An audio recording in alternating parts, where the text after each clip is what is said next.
Otep à tous, bien-aimés frères et sœurs. Félix Tshisekedi Tshilombo à l'épreuve de Anthony Blinken. Vous savez, le problème du Congo, c'est que chaque fois que l'armée congolaise commence à prendre le dessus sur l'armée rwandaise, l'Occident collectif se lève pour venir au secours de Paul Kagame. Je vous ai dit, avant-hier, l'armée congolaise a repris une bonne partie du territoire. Aujourd'hui où je vous parle, un autre général de l'armée rwandaise a été neutralisé dans le nord Kivu. Hier, monsieur, comment vous l'appelez, Paul Kagame, le génocidaire des Grands Lacs, le Hitler des temps modernes de l'Afrique, a décidé, a demandé un cessez-le-feu. Hier même, parce que toutes ces troupes sont en débandade. Et qu'est-ce qui s'est passé? Félix Tshisekedi a dit « Niet, il n'est pas question de respecter le cessez-le-feu, nous allons jusqu'au bout de notre logique. S'ils sont forts, qu'ils nous détruisent tout et qu'ils prennent le Congo. S'ils ne sont pas forts, nous on les détruit et on garde notre Congo. » Alors, Paul Kagame a fait recours à ses maîtres pour dire « Moi je suis foutu là si vous ne venez pas au secours. »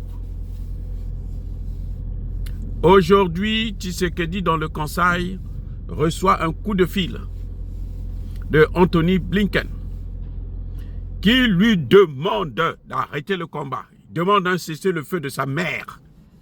Un vrai idiot, un vrai con, un vaurien. Monsieur Tshisekedi est à l'épreuve.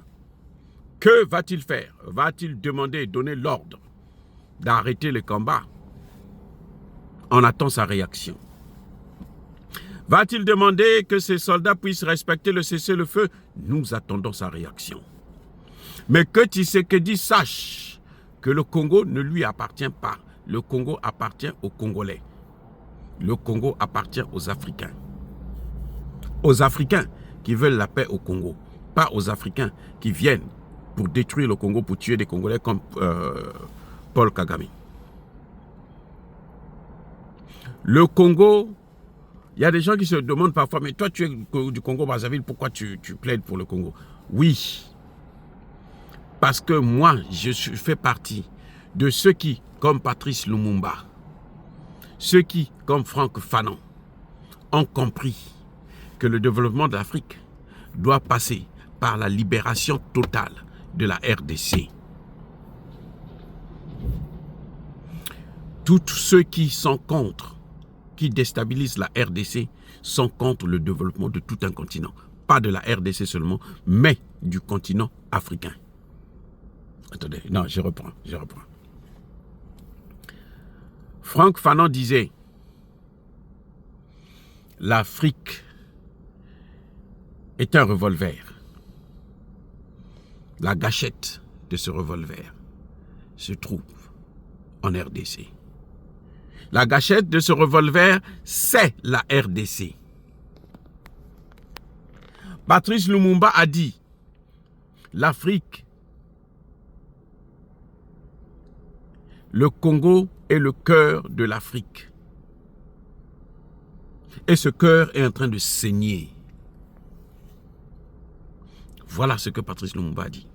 Et moi, je suis d'accord avec ces deux thèses de ces deux grands héros, de ces deux grands hommes. C'est pour ça que vous me voyez parler du Congo. C'est pour ça que vous me voyez parler du Mali.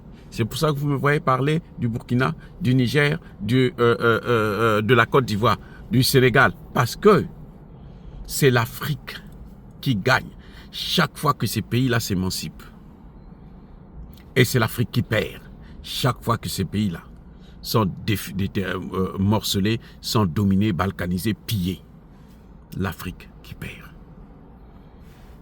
Par conséquent, si vous voulez mon avis, le président Tshisekedi n'a rien à faire avec cet Anthony Blinken. Déjà, Anthony Blinken, c'est un premier ministre sortant. Vous allez me dire qu'il a encore 23 jours. Oui, c'est vrai. Mais nous, on s'en fout de ça, parce que le Congo n'est pas né il y a 23 jours. Ils sont allés foutre le bordel en Israël, dans tout le Moyen-Orient. Ça, c'est leur problème. Qu'ils nous laissent l'Afrique. Nous, on ne demande pas à Blinken de venir nous donner de l'argent, de venir nous donner des médicaments, de venir nous donner des vaccins. On n'a pas demandé ni à Blinken, ni à l'autre. Hein? Vous connaissez, non? Celui des ordinateurs là, qui a fait maintenant l'humanitaire et il est maintenant encore plus riche. On ne leur demande pas ça. Qu'ils gardent leurs vaccins, qu'ils gardent leurs médicaments, qu'ils gardent leur nourriture, qu'ils gardent leurs dollars, qu'ils gardent leur argent, qu'ils nous laissent dans notre souffrance. Que M. Tshisekedi se rappelle que chaque fois qu'il y a un cessez-le-feu, le Rwanda avance dans le territoire congolais. Chaque fois qu'il y a un cessez-le-feu, le Rwanda se réorganise et met à mal des populations congolaises. Je dis bien chaque fois. Il y a un temps pour tout. Il y a un temps pour pleurer, il y a un temps pour rire. Il y a un temps pour encaisser, mais il y a un temps pour faire la guerre, pour se défendre. Le Congo est en train de se défendre. On n'a pas demandé à Blinken de nous donner quoi que ce soit. Ce n'est pas les armes que utilisent ces hommes-là. Que ce soit les Wazalendo, que ce soit les FARDC. Ça ne vient pas des États-Unis. Les États-Unis ont interdit de vendre toute arme létale, ni au Congo, ni au Mali, ni au Burkina, ni au Niger. C'est une interdiction formelle. En fait, ce n'est même pas une interdiction, c'est un embargo qu'on a mis sur ces pays, Centrafrique aussi, y compris Tchad, maintenant est en train de venir aussi dans le même lot.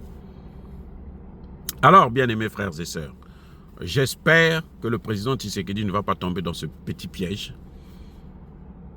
C'est vrai que c'est Anthony Blinken qui le demande. Ça fait peur.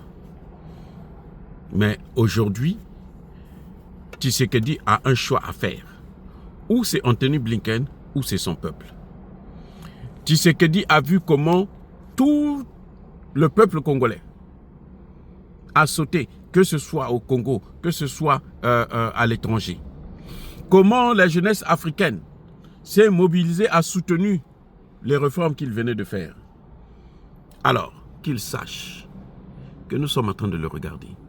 S'il avance un pas et recule, on va l'abattre. Parce que le principe, quand on est en guerre, c'est que quand on avance avec toi. Quand le chef s'arrête, on s'arrête. Mais quand il recule, on l'abat. Et nous, on continue le combat. C'est mon message pour le président Tshisekedi. Qu'il ne se fasse pas intimider par Blinken. Parce que ces gens, tant qu'on ne leur dira pas la vérité, ils ne vont jamais cesser, arrêter de nous persécuter. Il faut leur dire une fois pour toutes.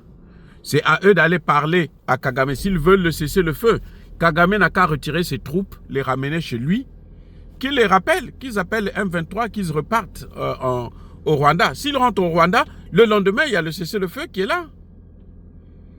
Moi, je vois pas le problème là. Anthony Blinken sait ce qu'il faut faire. Regardez, les outils là sont en train de terminer les Américains là. Ils sont en train de faire le gros dos là. Là, en ce moment, dans la mer Rouge là, les outils sont en train de leur donner des leçons. Donc, je crois que M. Tshisekedi doit prendre ses responsabilités. Pour une fois, nous attendons qu'il soit ferme dans ses positions.